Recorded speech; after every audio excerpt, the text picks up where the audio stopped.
Selamat datang di Renungan Harian, satu hari satu ayat satu makna. Karena satu ayat dari Tuhan bisa mengubah arah hidupmu. Jangan lupa follow TikTok ini dan subscribe YouTube kami, supaya kamu gak ketinggalan renungan singkat setiap harinya.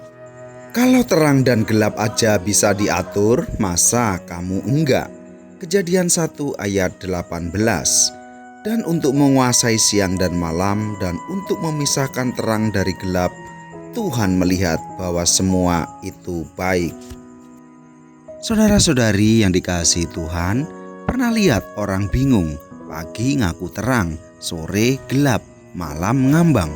Hidupnya kayak sinetron, penuh konflik dan episodenya gak kelar-kelar.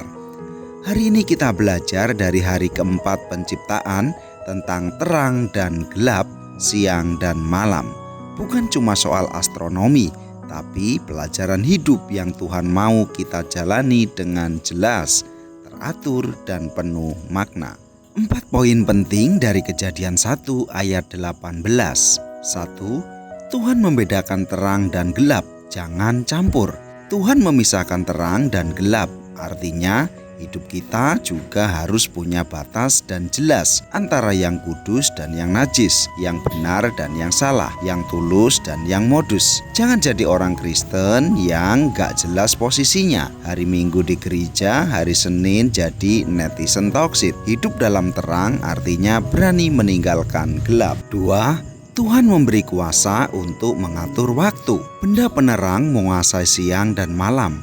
Tuhan tidak menciptakan waktu untuk mengacaukan kita, tapi untuk kita kuasai. Sayangnya banyak yang kebalik, waktu yang atur kita, bukan kita yang atur waktu. Bangun siang, tidur pagi, kerja nanti, rebahan sekarang. Tuhan mau kita jadi pengelola waktu, bukan korban deadline. 3. Tuhan menetapkan fungsi, semua punya peran. Siang dan malam punya fungsi masing-masing. Siang untuk bekerja, malam untuk istirahat. Gak bisa ditukar-tukar sesuka hati. Begitu juga kita. Tuhan ciptakan kita dengan fungsi dan tujuan. Jangan iri sama matahari, padahal kamu diciptakan jadi bulan yang bersinar di kegelapan. Jangan jadi orang yang sibuk meniru fungsi orang lain sampai lupa fungsi sendiri. Hidup akan indah kalau kita berfungsi sesuai rencana Tuhan. Tuhan melihat itu baik setelah semua dijalankan.